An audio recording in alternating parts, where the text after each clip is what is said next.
So a delay of game, the pressure by the Lightning led to the errant clear. And so in the 5th overtime, the Lightning get their 4th power play chance. Tico power play delay of game on Kukin.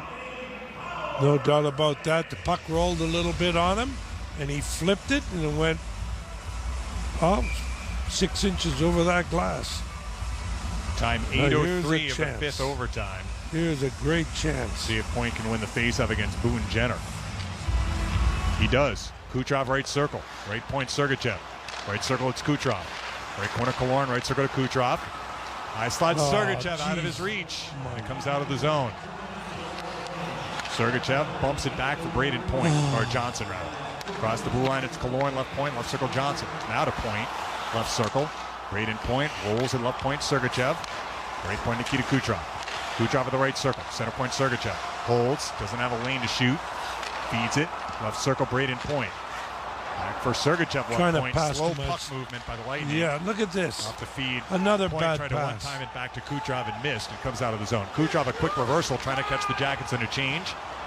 They'll feed Johnson who deflects it in, but Seth Jones is there to launch it out. 1:10 left in this power play. Terrible passing right now, and they're passing way too much. Take some shots. Sergachev, the headman, feed Yanni Gord. The other unit is out there across the blue line, maroon. Left circle, Gord. Yanni Gord winds up. Banks at left point, Hedman. Right circle, Kucherov stays out. Dangerous feed. Stolen by Cam Atkinson. Atkinson, maybe a short-handed breakaway. Hedman trying to catch him. Atkinson knocked to the ice by Hedman. And he went into the net.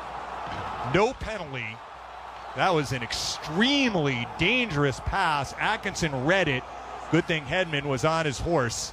And he disrupted the potential shorthanded breakaway. Well, in this power play, Kucherov has given the puck away twice on dangerous things. Dangerous. I don't understand him sometimes. I really don't. He came to play here tonight, or this afternoon, and all night, and he just has gone south. The Lightning do have a defensive zone faceoff as the power play will continue here. Tortorella looking upset that no penalty was called. Gord wins the draw. Shattenkirk find the Lightning net. Looks to emerge with it with 41 seconds left in the penalty. Headman feed Yanni Gord up the middle at center. Across the blue line, Andre Palat left circle. The bank across a Shattenkirk right circle off his stick. Look at that. Does it come out? Yes. Hedman gobbles it up though. 30 to go in the power play. Victor Hedman back for Shattenkirk down the right wing. Across the blue line. Cross ice Palat left circle off his stick, but he'll get it again. Feed Maroon behind the net. Bounces to Shattenkirk right circle. They'll zip it cross ice. Palat left circle. Palat with 15 in the penalty. Center point Hedman. Right circle Shattenkirk. Shoot back the to Palat left circle. Palat takes it left corner. Palat behind the net. Doesn't have a lane. Now we'll take it right circle. Cross ice Gord left circle. 4 in the penalty. Center point Hedman shoots over the net. Rebound is loose along the near boards. Palat after it. Couldn't get it away from Gavrikov, who rips it down the ice. The penalty had expired, so this will be an icing. Very quiet power play for the Lightning. In fact, they almost yielded a shorthanded breakaway to Atkinson. But they are 0 for 4 on the power play. Dave, they had chances to shoot. They're trying to make passes across as if the ice is going to be good right now. I mean, you're playing in the 5th overtime. You played 8 periods now. What, are you kidding me? Trying to make fancy plays? Following the icing, the Blue Jackets do have to keep those guys out there, including Kukin, who is fresh because he just left the penalty box. Although, again, we hit the halfway point. So we have an icing, but they may be scraping the ice here. I think that's what they're doing. Lightning do not have a shot in this 5th overtime. That's right. And Jackets they played over 3. 10 minutes already. Yeah. And I got to tell you, Kucherov was playing really hard, really well in the regular game. And I don't know what happened to him, but he's made some crazy mistakes. Both teams, the players on both teams, have given all today and tonight. Oh, yeah. Longest game for all these guys, because I think we're the 4th longest game right now, Steve, aren't we? In the history of the game, yeah. Closing in on the 3rd, but with each passing shift, this game could end. You never know. And for the effort put forth We talked about it. Yes, both teams are playing cautious hockey, but they have managed the game very well despite fatigue, physical and mental. Yeah, you would think that Columbus would be way more fatigued than the Lightning. They just finished a 5-game series on Sunday. One day off and playing Monday and playing this. All right, looks like we're about ready to resume play with 9:49 left in this overtime 5. Korpisalo has been outstanding. Vasilevsky has also made some key saves at critical times. Brayden Point will take the draw here against Nash to Korpisalo's left. Come on, Kucherov, make it up. And it is one for Shattenkirk at the right point. Zips it by the net. Point waits for it there. Brayden Point at the left circle. He'll peel toward the center point. Keeps it in for Kucherov. Right circle shot blocked. Rebound Sergachev. Right circle Kucherov shoots blocked. Point high slide. Shoot! Score! Score! Score! Brayden Point! Brayden Point! Brayden Point! The Lightning win it! They win into the 5th overtime! 3-2! And they lead the series 1-0. That's all he did was turn and fired it from outside the circle. And it caught the net. I mean, that's all he did. You got to feel bad for the Columbus Blue Jackets. They really hung in there and played hard. But this, he just turned and fired. You know, they got the break for the shoveling of the snow, but it was still an icing. Yeah. And they were tired. They just finished killing the penalty. And Point won the faceoff. So they were able to maintain possession, and they couldn't really get it to the net. A couple of shots were blocked, but Point finally grabbed it high slide, and he put that thing right in the top of the net. What a win for the Lightning. Huge. Well, they haven't showed a replay yet, folks, but here it comes, I hope. Point is off to the right. There he is, right there. I mean, he just shot it at the net. He wasn't even looking. It knuckleballed right over the right shoulder of Korpisalo. But, I mean, see, that's my point about shooting, David. You know what happened on the play, too? Gavrikov blocked a shot and was stunned a little bit, trying to shake it up, and he kind of ducked down. I think that opened up the slot a little bit for Point to get his shot through. Yep. We've only seen one replay. There's Gavrikov kind of doubled over on the replay, maybe feeling badly as well as not feeling well because the puck hit him. Well, it took a long time. 5 overtimes, not quite 5 full overtime, just past the halfway point at 10:27 of the 5th overtime. So we played into 8 periods today. We played 2.5 games, Phil, but the Lightning get the Game 1 win, and you wonder what kind of ripple effect this will have moving forward in the series. Hopefully for the Lightning, a very good one, but Korpisalo threw down the gauntlet, I think, in this game, Phil, that he is poised to make life very difficult. Oh, without a doubt. I think this is going to be a long series. All right. We do have a short post-game show. Good. You've already written down your 3 stars. Yes, so we'll take have. a break, come back with our final segment. The Lightning win Game 1, 3-2. Brayden Point scores his 2nd goal of the game, 3rd in the playoffs, winning it at 10:27 of the 5th overtime period. Lightning lead the series 1-0. Post-game next on Lightning Radio. Nice left, Stamkos, score! Score!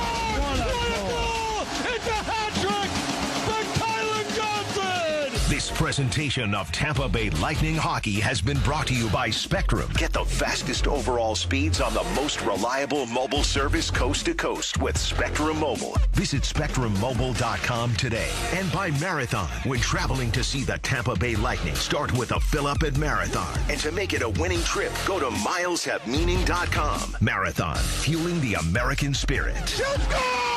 What a goal for Sergachev! The Lightning Radio postgame report is next on Lightning Radio. Brayden Point makes his way across the blue, a step right circle, Point and alone! Score! This is the Lightning Radio postgame report. Brayden Point! And the Lightning win it 4-3 in overtime! Here's the voice of the Lightning, Dave Mishkin. We need to recut that spot. Brayden Point wins it 3-2 in the fifth overtime. The Lightning looked like a baseball team celebrating a walk-off home run, like jumping at home plate. Man. But we are going to get to Phil's 3 stars in our post-game show. But first, Brayden Point did do an interview on the Universal feed with Sean McKenzie. So let's listen to Brayden Point. Well, Brayden, first and foremost, did it feel like that moment was never going to come? Yeah, I mean, both teams had a lot of good looks. Goalies played great. Guys were defending really hard. I don't know how many guys on both sides have been in a game that long, but that was something for sure. For all of us who have never been in an NHL game, let alone an NHL game that goes 5 overtimes, just what is the fatigue factor like as you go deeper and deeper? It's tiring for sure, but then it gets fun at some point. You know, I think, like I said, I don't know how many guys played in a game like that long, but it was an exciting one for sure. I thought both teams had good chances. That's only one win. They're a great team. They're working hard. We got a lot of work to do. And just lastly, take us through what happens in the intermissions of games this long. I know you hear stories about guys eating pizza, guys trying to get anything in them. Just what were you guys doing as you headed into the fifth overtime? Yeah, a lot of fluids, food, anything getting in you. Those fluids are big, keep them cramping up. But like I said, I don't know. It's hard to prepare for that one. Brayden, thanks for the time. Yeah, thank you. You know, Phil, we keep seeing Gavrikov get hit with that shot right before Point scores, and he's doubled over. He moves out of the way. He got out of the way. Yep, he did. He got hit by the Kucherov shot, and that's exactly where Point puts the puck, where he vacated. Right on the short side where he would have been to probably block it. Yeah. But he got hit there. Now, Kucherov took 2 shots there, 2 wild shots, both blocked, and both times went back to Point. Point, when he cut across the top of that blue line, he almost put it offside. Then he passed it to Kucherov. Kucherov shoots, it gets blocked. Then it comes to Sergachev, gets it over to Kucherov. Kucherov shoots again, gets blocked. It goes to Point. He just turns, fires in the net. The other part of this, and we'll get to your 3 stars after this last point, because Kukin came out of the box and it was an icing, the Blue Jackets did have 3 defensemen out there. Yeah. I mean, does that affect your coverage, do you think? Absolutely. One of those guys has to assume the role of the winger. Kukin, presumably. Probably, coming out of the box. That's right. And but sometimes, they just back in. Defense are always backing in like that. They don't know enough to get the point. But, hey, look, that was a break. And the Lightning took advantage of it. They missed some breaks, though, with some open nets that could have won this game a lot earlier. All right, let's get to your 3 stars, brought to you by Crown Automotive, the better way to buy for 50 years or for 5 overtimes or 8 periods. By the way, I should pick 6 stars because they won 2 games. But I won't. Brayden Point, obviously, number 1. He scored 2 goals, and he had great opportunities. And I gave the goalies Corpusalo, my 2nd, and Vasilevsky, my 3rd. They were that good. But I want to mention Gord and Hedman. Victor played, I bet you, close to 60 minutes. Yeah, I think you're right. Well, I know Jones and Werenski were over 60 minutes before we started the last. And I thought Hedman was at 57-38. Going into this last? No, I have that as the final. Oh, okay. He led all Lightning players. McDonough was not far behind, though, 53-06.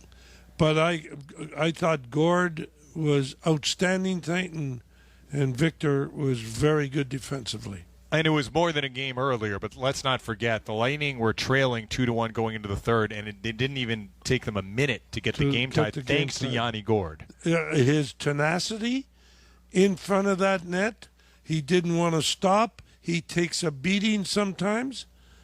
But the puck went in. And that, look, when he's motoring like that and skating, he makes his line mates a lot better. A lot better. And Yanni, we've seen him do things like that, and I'm very happy by the way I saw him play tonight.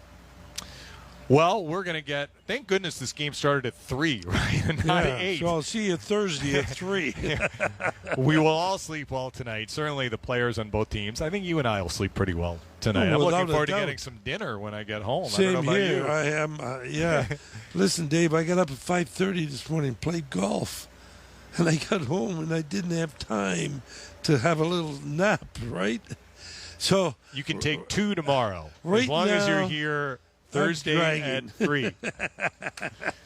I think that's a common refrain for everyone. And, I was just seeing Rick Peckham. Rick Peckham's in his last series. Yeah.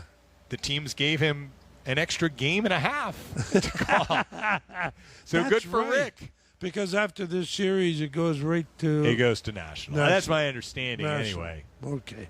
But we will be back for Game 2. That'll do it for everyone involved in tonight's, and it was tonight's, monster broadcast in terms of length. Thanks to Jason Behringer. Thanks to Steve Versnick. Thanks to Jay Young. Thanks to Greg Linnelli. Way back in the pregame, Brian Burns, Kaylee Chelios, Phil Esposito. This is Dave Michigan saying so long. This is just starting, folks. It was a long game. This is Game 1 of the playoffs, but the Lightning do win it. Brayden Point in overtime 5 scores the winning goal. The Lightning take it by a final of 3-2. So long, everybody. This is Lightning Radio. Are you still with us? We appreciate it if you are. This game went into 5 overtimes, but Tampa Bay victorious. They down the Blue Jackets 3-2 thanks to Brayden Point at 10:27 from Kucherov and Sergachev, his second of the game. Tampa Bay wins Game 1 in dramatic fashion. My goodness, longest game in Lightning history, 4th longest game in NHL history. And let me bring in Kaylee Chelios. And before we do that, check out Papa John's Papa Track. Now you can track your order in real time from the moment you place your order online or on the app to the moment it arrives hot and fresh at your door. Better delivery tracking now available at Papa John's Pizza. Boy, Kaylee, you would hate to see the Lightning lose a game like this. And in some ways you feel for Columbus, but then again, you take a couple of seconds to think about that, and then you say, not really, because of what happened last year. But this is only Game 1, and you can only imagine what these players are going to feel like on Thursday for Game 2. For sure. I think, too, I know it was only Game 1, but a historic game, incredible hockey. I think if you're the Lightning, it's not necessarily detrimental to lose, but I think the fact that they won in that fashion against a team like Columbus, the way they had to play to get there, and it's playoff hockey, it's anybody's game, and it's the team that finds a way to win. And tonight it was the Lightning and Brayden Point in the 5th overtime. So it was pretty incredible, and you could see the reaction from the bench. Brayden Point celebration, it's awesome to watch, the relief and the excitement. Just great hockey, and if you're the Lightning, that's got to bode so well for you going forward. The momentum that you're going to carry into the next game. And Columbus, they played a hard series against Toronto, made it to 5 games, and now they just played basically 2 games in one night. Yeah. They're going to feel that moving forward later on in the week.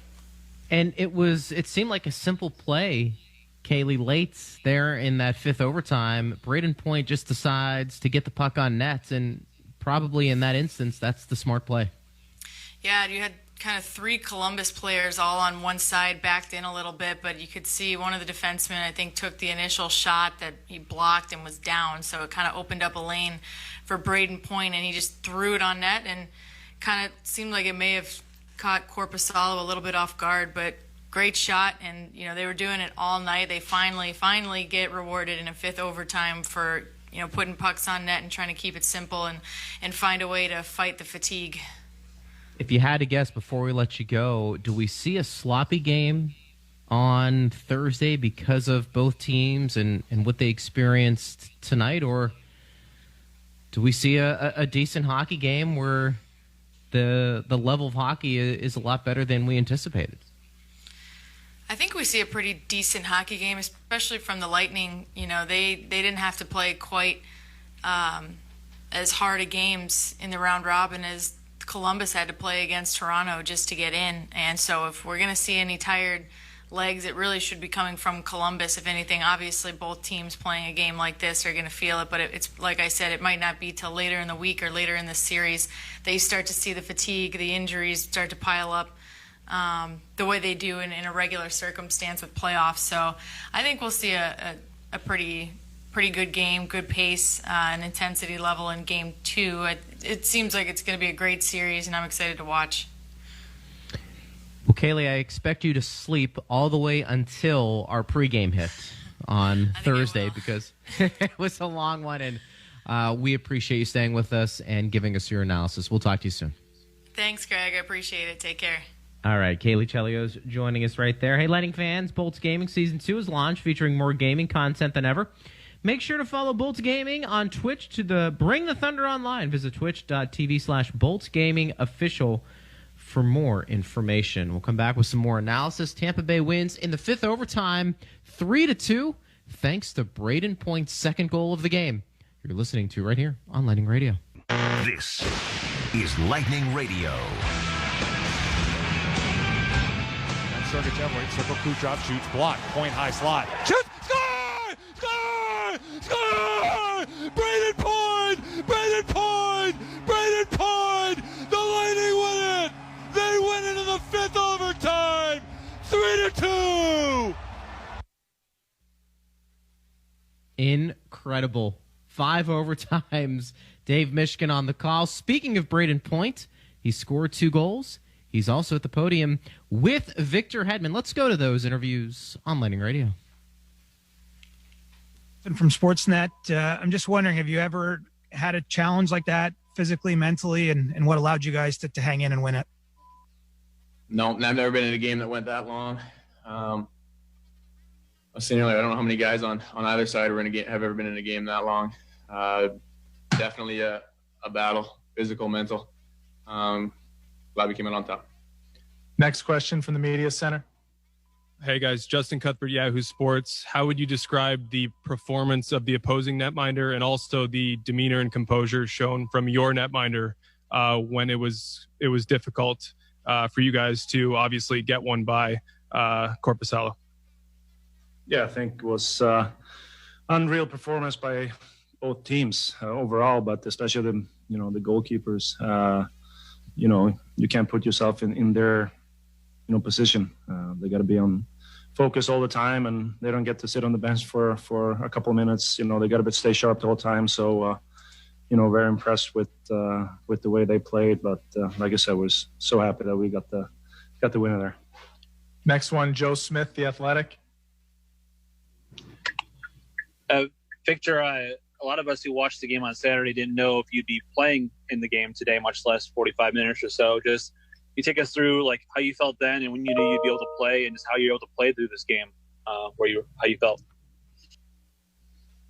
Yeah, it was obviously a little nervous when it happened, last game, but at the end of the day, it's the playoffs and it's going to take a lot for someone to sit out. So, it felt better, and I was ready to go.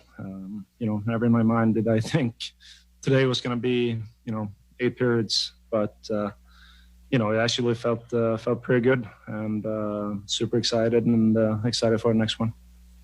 Diana Neros, Tampa Bay Times. At some point, did this start to feel like it might never end, and if you lost, it could screw up your energy for the next game? Does that become a concern almost as much as needing to win this one? But how do you keep it from kind of carrying over? I think you just try to stick with the program. I thought we were getting some good chances. There's no way to prepare for a game that goes that long. I thought we did a good job of just competing and keeping our feet moving. I mean, so did they. They played fantastic as well. And it was a good game. I thought it was a close game, but I don't think you're focusing on the end result. You're just focusing on how you're playing and what you need to do that next shift. Eric Erlinson. All right. That was Hedman and Point post-game talking about the incredible win in 5 overtimes over the Columbus Blue Jackets, and it'll be really interesting to see how both teams recover for Thursday's Game 2 matchup. We're going to talk about this with Brian Engblom coming up in the last call, so make sure you stay tuned for that on News Radio WFLA and Lightning Power Play. We'll come back and wrap things up, give you a little more analysis, and then we've got the last call for you right here on Lightning Radio. This is Lightning Radio. All right, we continue with our post-game show. Boy, it was a long one, no doubt, but it's always better when your team wins, and the Lightning did that in 5 overtimes, 3-2 over Columbus. Game 1 of this best-of-7. Brayden Point with the game winner in the 5th overtime, and that is how the game would end. Just simply gets the puck, throws it on net, good shot. Good things happen when you put the puck on net. How about Korpisalo, by the way, folks? Stopped 85 of 88 shots. That's a record. He had a .966 save percentage. Vasilevsky had a .968 save percentage as he stopped 61 of 63 shots. And it's always fun to look at the total ice time for some individual players. Victor Hedman, talking about that lower body injury, 57 minutes and 38 seconds he played on the back end, had 9 shots on goal. When you take a look at the forward position for the Lightning, Brayden Point played 47 minutes. Of course, the 2 goals, as I said, he had 9 shots on goal. How about Yanni Gourde and Mitchell Stevens? Both had 6 shots apiece. Stevens actually had some really good scoring opportunities in this game. The fourth line did some good things, played a little over 24 minutes, and that was encouraging to see for sure because you want to see that depth scoring come up big when we can. I believe Yanni Gourde and Barclay Goodrow are speaking at the podium. Guys, do we want to go to that right here? Let's do that. Yanni Gourde and Barclay Goodrow on Lightning Radio. I guess this is for both of you. Look back maybe 3 hours ago, you guys were trailing by a goal entering the third period. Just what was the mood going into the third and just doing that first shift where you guys were able to tie it up? I mean, we're down by 1 goal. We just want to kind of end an energy shift early in the third period. We got the puck deep, and Goody outskated everyone. So they kind of created a great forecheck, and we were able to score on that big play during that early in the third. Diana Neros, Tampa Bay Times. Is there any the adrenaline maybe wearing off at this point, but is there any concern on kind of keeping energy for the next game coming out of playing 2.5 games already, and now you got to go play another one in day after tomorrow? No, I don't think so. I think we'll have a nice recovery day tomorrow, and we'll be good to go for Game 2. Next one, Eric Erlinson, lightninginsider.com. I guess for Yanni, just what is a celebration like that at the end of the game? There was so much emotion put into the game, and then to come out on top. What was it like, kind of everybody coming together with the glass?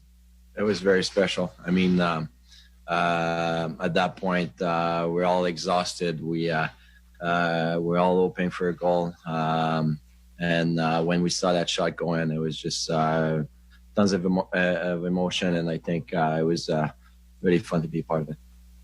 Jay Recker, 95.3. Guys, congrats on the win. Can you just talk about having the horse, big Victor Hedman in the lineup? I know obviously it was kind of tough sled and really weren't sure if he was going to be in the lineup, but to have him back there, it's got to give you guys a little bit of a boost. Yeah, for sure. I mean, he's one of the best defensemen in the world. Obviously, if he's in your lineup, he makes a world of a difference. So he had a great game tonight. Yeah. It was amazing. For the amount of minutes he plays, he makes things look easy out there. He does, and Gourde and Goodrow. And what more can you say about the Lightning? Up 1-0, and Game 2 will be Thursday. That's a 3 o'clock start, so that means pre-game's at 2:30, and yeah, who knows how long that game's going to last, but we'll have it for you like we did this afternoon and tonight. And that's going to wrap it up for us here on the network. We will have the last call for you coming up on News Radio, WFLA, and Lightning Power Play. Myself and Brian Engblom will be taking your calls and your tweets, so make sure you stay tuned for that coming up in just a couple of minutes. Just a monster effort by everybody who helped with this broadcast, starting with Steve Ersnick and Jason Behringer. Those guys get it done. They get us on the air. They make things sound good, and we appreciate all they do. Brian Burns and Kaylee Chelios, thank them for their analysis as well. Of course, Dave Michigan and Phil Esposito. Outstanding work, as always. Thank you for listening. We appreciate it. I am Greg Linnelli. We'll be with you again on Thursday for Game 2. But tonight, in the fifth overtime, the Tampa Bay Lightning win 3-2 over the Columbus Blue Jackets. They go up 1-0 in this best-of-7. And you heard it right here on Lightning Radio. Kucherov across the blue line. High slot, Kaloy. Left circle, Stamkos, score! Another incredible passing play! You've been listening to Tampa Bay Lightning Hockey on Lightning Radio, presented by Pods Moving and Storage, the official moving and storage provider of the Tampa Bay Lightning. The Lightning are putting on an absolute clinic. 4 goals in the blink of an eye. Tonight's broadcast was also presented by Spectrum. Get the fastest overall speeds on the most reliable mobile service coast to coast with Spectrum Mobile. Visit SpectrumMobile.com today. And by Marathon. When traveling to see the Tampa Bay Lightning, start with a fill-up at Marathon. And to make it a winning trip, go to mileshavemeaning.com. Marathon, fueling the American spirit. The Lightning win it! The Lightning win it! An incredible comeback! For the latest news and information about our next broadcast, log on to TampaBayLightning.com or follow the Lightning Radio Network on Facebook and Twitter. This is Lightning Radio.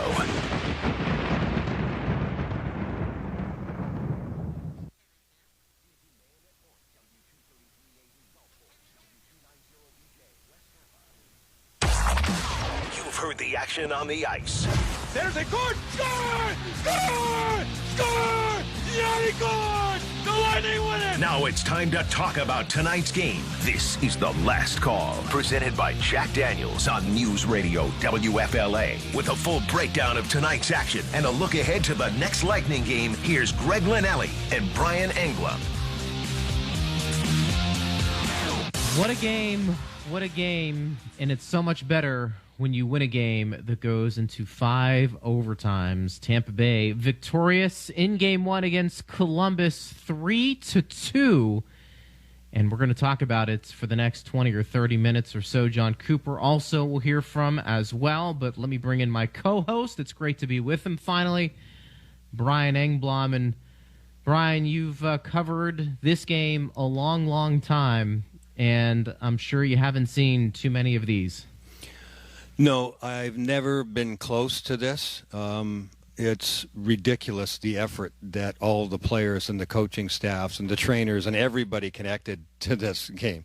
But watching put in the effort the players put in so many situations, in the first overtime, right through the fifth overtime, defensively, last second plays of desperation when you think, a lot of people would give up and they didn't. It's one thing to bear down when you get an offensive chance and you want to be the hero, but I saw so many fantastic defensive plays. And, of course, it starts with the goaltenders. Goalies have zero margin for error. So you're in 5 overtimes of zero margin for error. There is no position in any team sport that puts them, in that kind of position under that much pressure. And you have to hand it to both of them.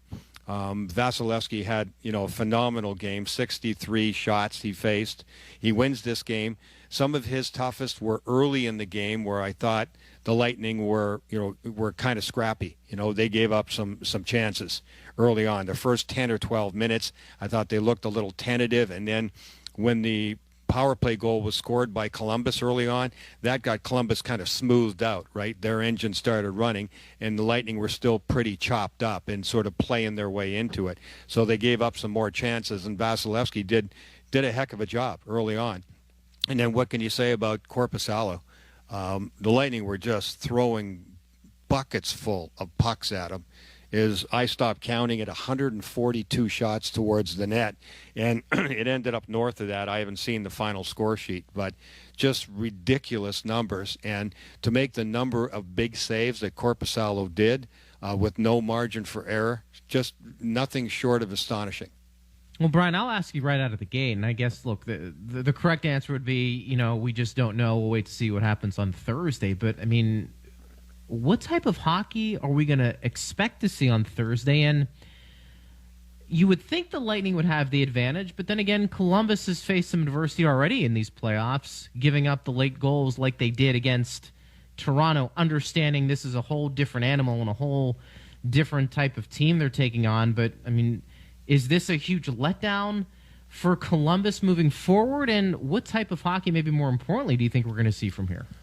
I think you just take a step back and take a breath, and you go to bed, and you wake up tomorrow, and you start to reorganize your brain and your body and everything else, and then almost block it out. It's a tough blow, I would think, to lose that game. And laying in bed tonight before, the 15 seconds before you fall asleep, you might lament it a little bit, but you'll worry about it tomorrow if you're Columbus. When you get into any length of an overtime game, for sure, anywhere near that long especially, you want to come out the winner for sure. And I'm sure there was a lot of talk as the overtimes, clicked off, that players were saying, hey, we've gone this far. Let's win this darn thing. In other words, it's that emotional booster that you need sometimes, everybody needs, in order to say, let's keep going here. We have to have those defensive plays, not just the offensive chances, but the defensive plays. Keep executing. And the coaches, I'm sure, will be saying that they're incredibly proud of their teams, because you look at how they executed all the way through till the end, till the final goal was scored by Brayden Point. That's pretty astonishing, to follow the program and follow the structure and not give up things and be on the right side of the puck. There weren't a lot of outnumbered attacks, throughout pretty well the entire overtime situation. So that's phenomenal stuff. And, we talk about how the Lightning have changed, from last year. Can you get any better example of that? Greg, I've talked to you and Mish before about things like saying that Columbus plays the type of game where they'll play it tight for long stretches and go, we're okay. Are you okay? And I think the answer last year was a resounding no, we're not. And things really changed quickly, and Columbus won that series. Not so tonight, and not so this year. Before we go to break, you played the position. Pretty remarkable what Victor Hedman was able to do out there, considering what happened to him against Philadelphia. Yeah, no doubt. He's always going to be the beast for the team. He gets all the ice time, more than anybody else on his team. So when you're, 60 minutes in that vicinity, just short of it for Victor, I think it was 63 minutes for Jones. Just crazy. 65 minutes for Seth Jones, 61 minutes for Werenski, and for Hedman, 57-38.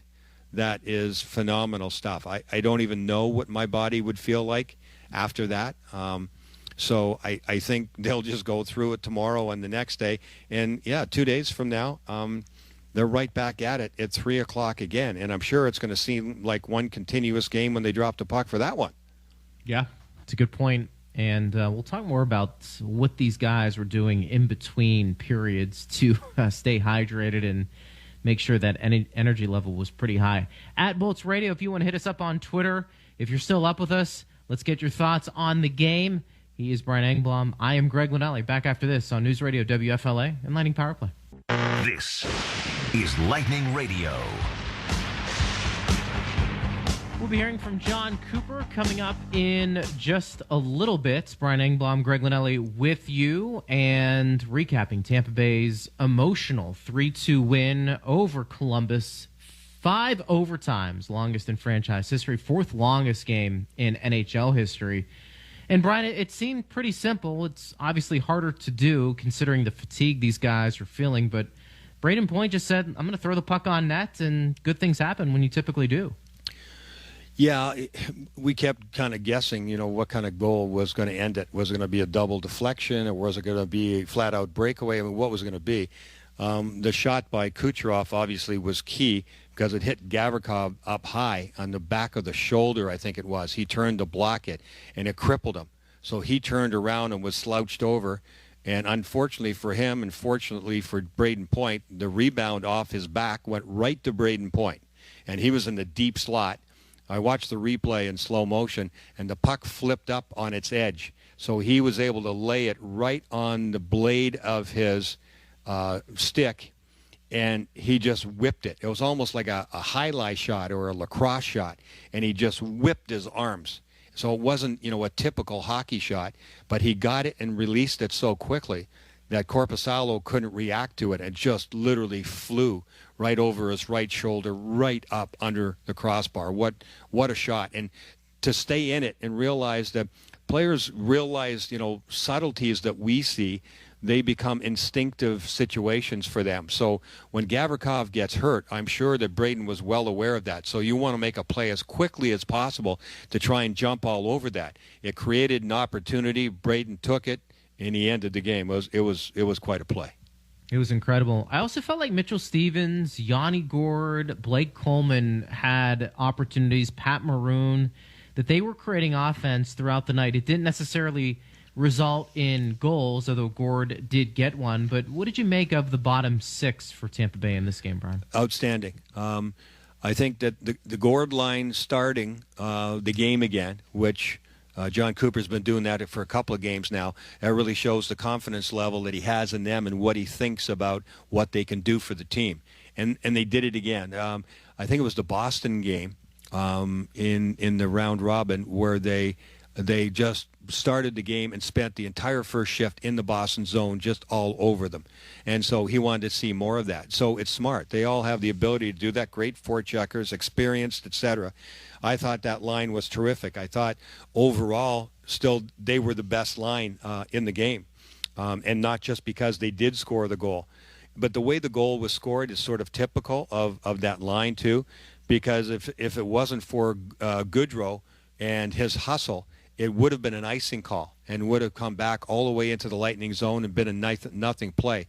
But I think it was Savard that he beat to the hash marks, so the icing was waved off. So the play stayed alive. They got it back to the point and into the net, and then Yanni Gourde, whose legs never stopped moving all night long, got into the crease, kicking and screaming all the way along, and he was able to kick it loose. And then weird that, I didn't even see it until the second replay that Korpisalo actually kicked it in himself. But Yanni being on the spot and just fighting and scrapping for every inch freed the puck up again and caused the puck to go in, so he gets credit for the goal. But all the way around, it was just a terrific game by them. I thought Yanni was good. Every freaking shift he was out there. Coleman and Goodrow outstanding as well. They did have a lot of chances. And the fourth line with Stevens, Paquette, and Maroon didn't have a lot of ice time early in the game. Yeah. Columbus doesn't, they don't use their fourth line much either, so I think that had something to do with it. But as the game wore on, they got some serious chances. I thought Stevens, I'm trying to remember now, I thought Stevens maybe in the first overtime, maybe the second, had a serious, outstanding chance on a great pass from Maroon on a quick outnumbered attack from the blue line in. Stevens was all over it. Seti and Maroon, and he did a terrific job the way they play in the corners and behind the opposing net, spending so much time and putting so much pressure there. I thought they did a terrific job. So kudos to the bottom six, no doubt. Yeah. I had in my notes, I think the third overtime, Stevens from Maroon, it was at 16:55, but you felt like he had some good looks throughout. Brian, we take this question from Travis. He says, is this the real Korpisalo? Or are the Jackets just that good at not giving up great chances and limiting rebounds? Seemed like the Bolts had a decent amount of grade A chances, but just got shut down. Well, yeah, Korpisalo was simply outstanding because there were a lot of really, really big saves that he made. Having said that, as the game went on, it was more and more difficult for Lightning forwards to fight their way to the front of the net. And you have to give a lot of credit to Columbus the way they play. They're defensemen, but also with a lot of support from their forwards coming back and back-checking. They play a heavy game in front of their net. And so they box you out, and you have to fight for every inch getting in there. So shots were coming from the point, and the one thing I loved about the Lightning is that they just kept, shooting buckets full of pucks throughout the game. 188 total shot attempts. 188. That's a ridiculous number. Victor Hedman, I didn't see a final number for him, but he had to be somewhere around 20 or over. He was really good and really effective in that respect. And 23 shots it is, directed at the net. And they did have traffic, earlier in the game. But you're right, there wasn't as much traffic later on. But I give a lot of credit to Columbus, and they let their goaltender see the puck. And because of that, he made a lot of just terrific saves. But, I hand it to the Lightning that they didn't panic and start, overpassing. And they just kept going at it. And that's one of the things I liked about the way they played the game. Again, for the last time, maybe we'll refer back to last year's series. One of the two areas were net front presence. That was, big for me at both ends of the ice. Lightning didn't play well enough last year right in front of Vasilevsky, and they didn't get into the paint and fight for pucks at the other end. They were off on the perimeter more. And the other thing was they overpassed, and that played right into Columbus's hands as the series went on, no doubt. So you didn't see a lot of overpassing, especially in the neutral zone on the attack. That was a totally different look from the Lightning, something they had to do because that's where Columbus can really pick you apart. So I give them a lot of credit, too, for just staying with it and continuing to just hammer pucks at the net. And finally, one went in. Jon Cooper will speak to the media when we return. He's Brian Engblom. I'm Greg Linnelli. It is the last call right here on News Radio WFLA and Lightning Power Play. To beat your opponent, you've got to know your opponent. Once you understand their weaknesses, you can create the best strategy to win. It's what Moffitt Cancer Center does every day. They use research to uncover smarter ways to defeat cancer. Moffitt thinks and acts differently, using innovative breakthroughs like CAR T-cell therapy that no one else in Tampa Bay can offer. You can learn more about our game-changing research at Moffitt.org. That's MOFFIT.org. Moffitt Cancer Center, proud partner of the Tampa Bay Lightning.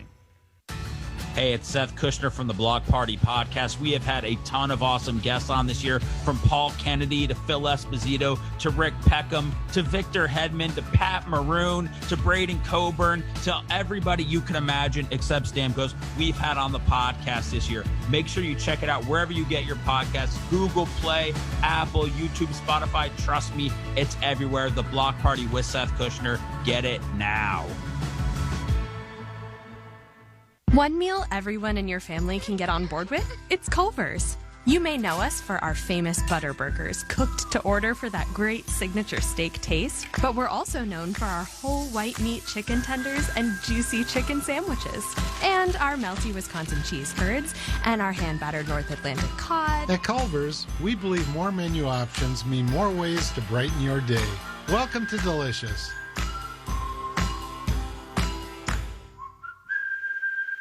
This is Lightning Radio. We continue with the last call. Greg Linnelli along with Brian Engblom recapping Tampa Bay's win over Columbus. 5 overtimes, 3-2. Brayden Point with the game winner. We told you Jon Cooper was standing by. Let's go to his interview right here on News Radio WFLA and Lightning Power Play. Hey, John, it's Chris Johnson. Just wondering, what are you going to remember most about today? How cold my feet were the entire game. No, it's going to take a little time to digest. I know we so many things come to my mind right now. Going through that,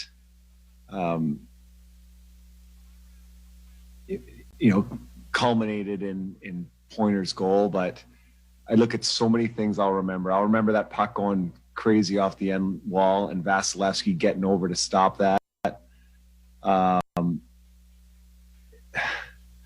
remember that the talk the staff had right before going out in the fifth overtime. I'll remember looking at my salmon salad, wanting to eat it the whole time during the game, but I thought that was gonna I don't know, break up the karma so I stayed hungry. I don't know. There's so many things that are going through my mind right now. But if one thing I can say, and I actually will include both teams on this, I don't think anybody can understand how hard it is on a player to go through that and still, I don't know how it looked like on TV, but to be in 8 periods of hockey and still be able to make the plays they were making, it was remarkable. And obviously I'm glad that we came out on top, but pretty gutty effort by both teams. Next question in the media center. Hey, John, Justin Cuthbert, Yahoo Sports. Can you describe the performance from Corpi Salo tonight, and also the composure and just the calmness that Vasilevsky showed when it just wasn't happening for you guys across multiple periods in the offensive end? Yeah, it's tough because you're feeling good about yourself. You're feeling good about the way you're playing. And I think if there was one message that we were trying to reiterate to the guys was don't sacrifice the defensive side of the game to take a chance offensively. And I got to give our guys credit for doing that. And I'm not saying we didn't give up chances, but there were, as that game kept going on, and maybe it was because, you know, Columbus had played a couple days earlier, but we had some pretty glorious opportunities to end it, and the goaltender stood tall. And you know, as far as our side, I thought Vasilevsky, as every minute ticked down, he got stronger and stronger and stronger. And there were some pucks that went in the game, and you got to keep that concentration. So pretty impressive effort by both guys. We'll do one more question from the media center. Hey, John, Dave Pinotta with the fourth period. You touched on how tough this was for the players. I'm curious what your messaging is and the coaching staff's messaging is as the intermissions add up. You get to 6, 7 intermissions. What's your messaging to them to keep them going and to keep their eye on the prize? Well, I'll give you a funny story. So we were close to the Boston coaches room. And so it's when we went into overtime, I peeked, you know, their door was open, and I said, well, we're either going to end this, it's going to end early, or they go long. That's pretty much how overtime is. And sure enough, I think it was before the 5th overtime, they were packing up their bags and said, you're right, Coop. It was going long, but the messaging was the same. And we just, if there's anything that this team has grown, it was just sticking to the program. And it's so hard to do when there's so much mental stress. Like, your body is seizing up, and sure, you know, guys are cramping and all the things were happening, and you have to somehow mentally, you know, keep your focus. So we focused on, it was just little things. And as I said, it was going into every overtime. There were less and less guys in the locker room. So by the time we got to the 5th overtime, there was probably only a handful of guys in the locker room when I walked in. So it was almost it was about to walk out. And that's when we said, well, if you pull this one out, I'll give you guys an off day. Diana Neros, Tampa Bay Times. You said that you guys were trying to focus on the little things to kind of stick in it. You know, what little things? Can you just expand on that a little bit? Well, it's staying above. It's getting pucks deep. It's doing all the things that aren't flashy. That's basically what it is. And they're not, you know, it's not the most fun way to play, but it's the winning way to play. And especially if you want to get through games like that, the game becomes a little bit of who blinks first, and neither team was. And so you just have to wait it out. And sure enough, it's a block, you know, it ends up being an icing that they can't change. They got 3D on the ice. Even though they did get the break, I think it was 3 periods in a row, they iced the puck at the shovel break, which gives them a break, but they can't change. And they had 3D on the ice. So we tried to, you know, find, you know, something to expose that. But in the end, it's Cooch shoots one, hits Savard in the foot. Then he shoots a second one, hits Gavrikov in the head. and then the puck comes to Pointer, and he, it cups on his stick, and he, it has to be an excellent shot to beat either one of the goalies tonight, and that's what happened, and it was, pretty euphoric time for us. We'll do a couple more for Coach. We'll go to Eric Erlinson, lightninginsider.com. Pretty emotional moment, obviously, when you see the puck goes in. We saw you kind of raise your hand. Fortunately, you didn't hit Halpy there. But just as you watch the guys gather over by the glass, what kind of a moment is that for a team? Well, that part I had to watch in the room because I was pretty excited myself. But, the one sad thing about tonight is that you have a game and an effort put out by the two teams that we witnessed tonight, and there was actually nobody in the building to witness it. And to see the excitement on the players when they scored, regardless if there were fans of the building or not, that's one thing I'll remember is you know what, you still turn the clock back, and there's still a bunch of kids, and they compete their asses off, and they get damn excited when they score, and especially when they score in the fifth overtime. And I was, it brings you back to the frozen pond, and I don't know, it was a pretty cool moment. We'll do two more for Coach. Joe Smith from The Athletic. You mentioned kind of not sacrificing, defense for offense 100 times tonight. And I was wondering, as you watch that, 6-hour game, do you think that's one of the biggest areas of growth that your team has had in the past year or so? Is, even though you had to harp on it, like they were obviously to play that discipline of a game, that patient of a game at a time like this where you obviously wanted to win, and it was you outshot them by a lot. Just, do you feel that was one of the biggest areas of growth you guys have had? Well, we had a game plan, and that was part of the game plan. And it's when things go awry, aka we don't get the first goal, are we going to go away from our game plan? And we didn't. And it's funny because the only time we led in the game was when the last puck went in the net. But it's probably a little bit of mental growth, little bit of maturity that's gone on with us, and you have to have that if you're going to go on, and so I think it was a good step for us. But I mean, let us not forget we played 2 games, but it only counts as one, and these are best of 7, so there's a long way to go in this series. But for us to get one,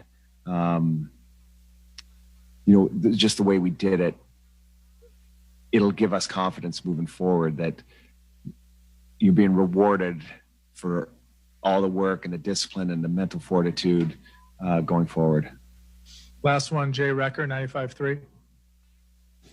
Coop, congrats on the win. Can you kind of take us through the timeline? I know you're not going to get too into the specifics about the Hedman thing, but he comes out there and plays, and then he plays over 57 minutes tonight. What a performance by 77. Yeah. Every team's got some go-to guys up front and on the back end, and he's our go-to guy back there. And obviously we had a huge scare the other night against Philly, but it was